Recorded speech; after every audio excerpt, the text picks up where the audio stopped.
Donald Trump says he's been fully exonerated by the Epstein files. He said those words today, standing on the White House lawn, while inside a house in Chappaqua, New York, former President Bill Clinton was under oath telling Congress a very different story.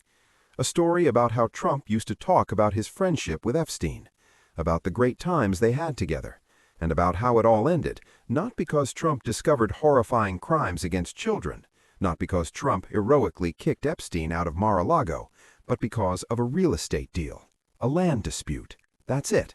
That's the reason. And if you're wondering why MAGA Republicans fought to keep this deposition behind closed doors, you just got your answer. But that's only the surface. What's underneath is where this story gets dangerous. Stay with me. To understand what happened today, you need to understand the game being played. The House Oversight Committee has been conducting depositions related to the Epstein investigation. And these aren't public hearings where cameras roll and the American people can watch in real time. These are closed-door sessions, controlled environments. And that matters because whoever walks out of that room first gets to tell the country what happened inside it. Think of it like a courtroom where only one side gets to hold the press conference. The jury, that's you, never hears the actual testimony. You hear the spin. And the side that spins first usually wins the news cycle. That's how it's always worked in Washington. But the stakes here are different. This isn't a policy debate. This isn't a budget fight. This is an investigation into a convicted sex trafficker's network of powerful enablers. The people who flew on his planes, who visited his properties, who looked the other way. And when the institution investigating those connections chooses to do so in the dark, you have to ask yourself who the darkness is protecting. That's exactly what MAGA Republicans were counting on today. Bill Clinton, to his credit, wanted the deposition to be public. He wanted cameras. He wanted transparency. The Republicans said no. And the reason they said no became crystal clear about 45 minutes later when House Oversight Chairman James Comer rushed to the podium and told reporters that Clinton had exonerated Trump. Let that land for a second. They're using Bill Clinton, a man they've spent 30 years demonizing, as Donald Trump's character witness. That's where we are. That's how desperate the narrative management has become. So here's the central question driving everything that follows. If Donald Trump has truly been exonerated, why is his own party working so hard to control who hears what and when? Let's walk through what actually happened. Clinton sat for his deposition this morning. He gave an opening statement that was, by all accounts, measured and direct. He told the committee he loved his country, that no one is above the law, especially presidents, and that the women and girls whose lives Epstein destroyed deserve justice and healing. He acknowledged a brief acquaintance with Epstein that ended years before the crimes came to light. He said he never witnessed anything suspicious during their limited interactions. And then he did something that clearly rattled the Republican strategy. He brought up Donald Trump. According to Democratic Congresswoman Frost, who was in the room, Clinton described a conversation he'd had with Trump in New York City. In that conversation, Trump talked about Epstein, not in the way you'd expect from someone who claims to have had nothing to do with the man. Trump talked about their friendship, about the great times they had together, and about how it all ended, not because Trump discovered horrifying crimes against children, not because Trump heroically kicked Epstein out of Mar-a-Lago, but because of a real estate deal, a land dispute. That's it. That's the reason. And now the White House and Trump's allies have spent years crafting a very specific narrative. Trump kicked Epstein out of Mar-a-Lago because he learned about the abuse. It's the cornerstone of their defense. And today, under oath, a former president of the United States described a private conversation that directly contradicts that story.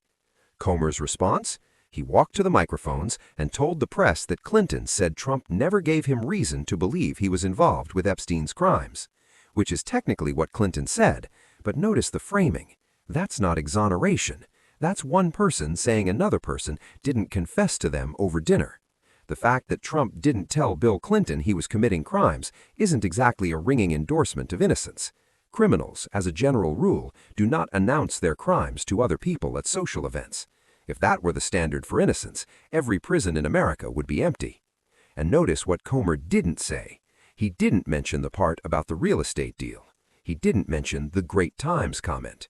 He cherry-picked the one sentence that, stripped of all context, sounded like a defense and raced it to the cameras before anyone could add the context back in. That's not reporting. That's not even spin. That's evidence management, and it happened in plain sight. But here's what Comer didn't mention, and this is the part almost nobody in the mainstream press picked up on today. Clinton's testimony didn't just fail to exonerate Trump, it actively undermined one of Trump's key defenses. For years, the story has been clear and consistent from Trump's camp. The friendship ended because Trump did the right thing. He found out, he acted, he cut ties. Today, under oath, a former president of the United States described a private conversation that directly contradicts that story. And when you pull on that thread, an entirely different picture emerges. Consider the federal prosecutor's emails that are already part of the public record from the Epstein files. In January of 2020, federal prosecutors emailed each other, and this is prosecutor to prosecutor, internal communications, writing that the flight records they'd received showed Donald Trump had traveled on Epstein's private jet many more times than had previously been reported or than they were aware of. And here's the phrase that should stop you cold, including the period we would expect to charge in a Maxwell case. That's prosecutorial language for the time frame when crimes were being committed. So we have flight records showing Trump on Epstein's jet far more than anyone knew. We have Clinton's testimony that Trump described a friendship that ended over real estate, not over discovered crimes. And we have MAGA Republicans in Congress rushing to microphones to say the case is closed. The case is not closed. But here's the detail that changes everything about how we should be looking at this investigation. Fox News, or as congressional Democrats have taken to calling it, state regime media, went on air today and told their audience that Trump was never on Epstein's plane, that it was only Clinton. That's not a spin. That's not a creative interpretation. That's a statement that is directly contradicted by federal prosecutors' own internal communications. Flight records don't have political opinions. They don't spin. They document who was on a plane and when, and those records say Trump was on that plane, potentially dozens of times. So why would a major news network tell millions of viewers the opposite of what the evidence shows? And why would the chairman of the House Oversight Committee rush out of a deposition to reframe testimony before anyone else could hear it? These aren't separate questions. They're the same question. And the answer connects to something much larger than one deposition or one investigation. What we're watching is the real-time construction of an alternate reality, not just spin, not just politics, a systematic effort to ensure that the public record and the public understanding of that record are two completely different things. When you control the deposition room, you control who speaks first. When you control who speaks first, you control the headline. When you control the headline, by the time the actual testimony is released, if it's released at all, the narrative is already baked in. It's hardened. It's become the thing people remember about the story, even if it bears no resemblance to what actually happened. This is how accountability dies in a democracy, not with a dramatic moment, not with a single corrupt act, but with 1,000 small acts of narrative management that over time make it impossible for the public to distinguish between what was said and what someone told them was said.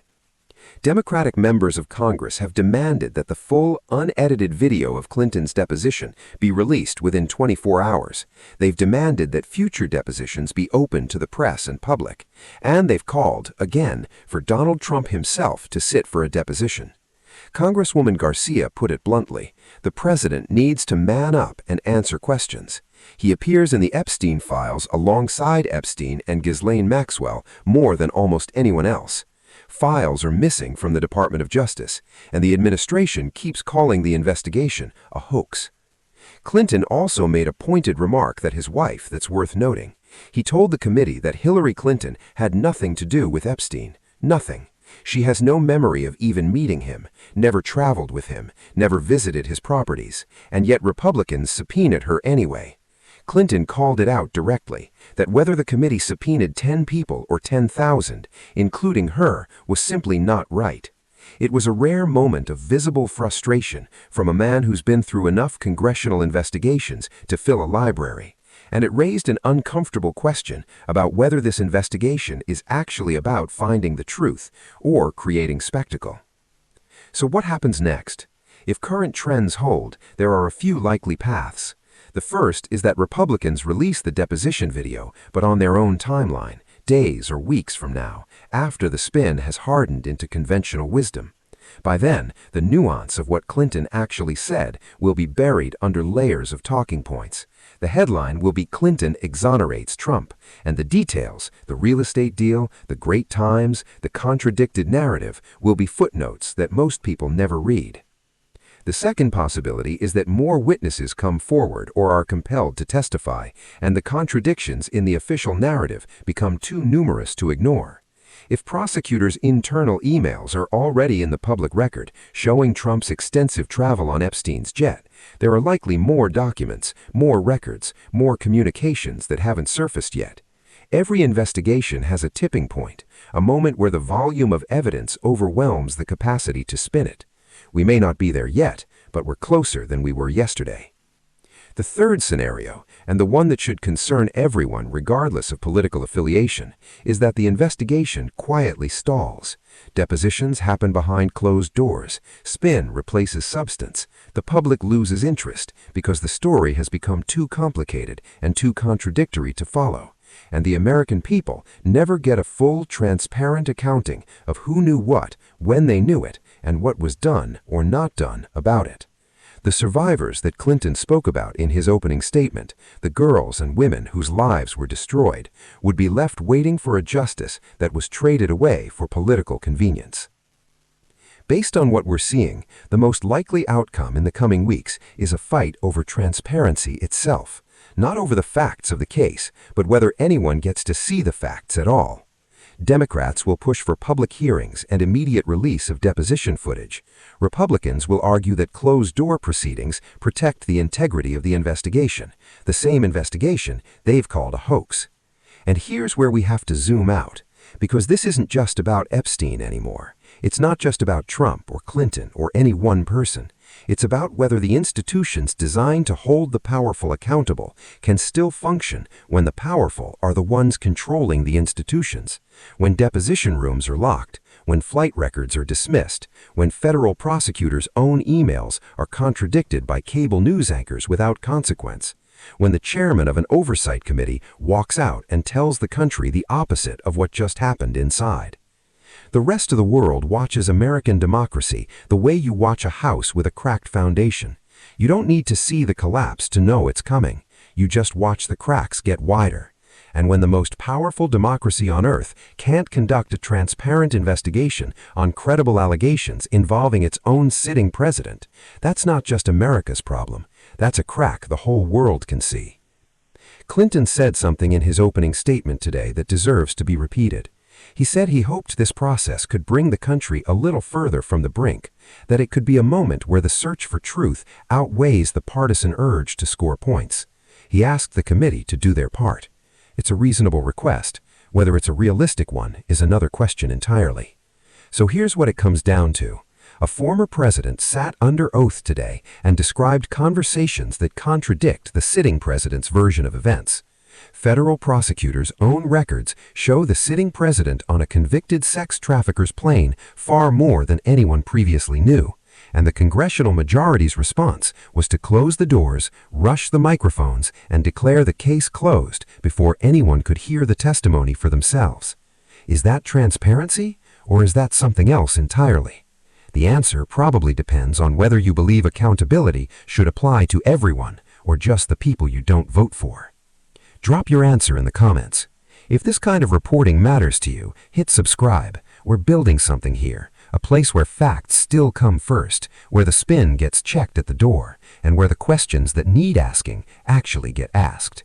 Because testimony can be reframed, narratives can be managed, cameras can be locked out of rooms where the truth is being told, but the facts have a way of outlasting the people who try to bury them. And flight records don't forget.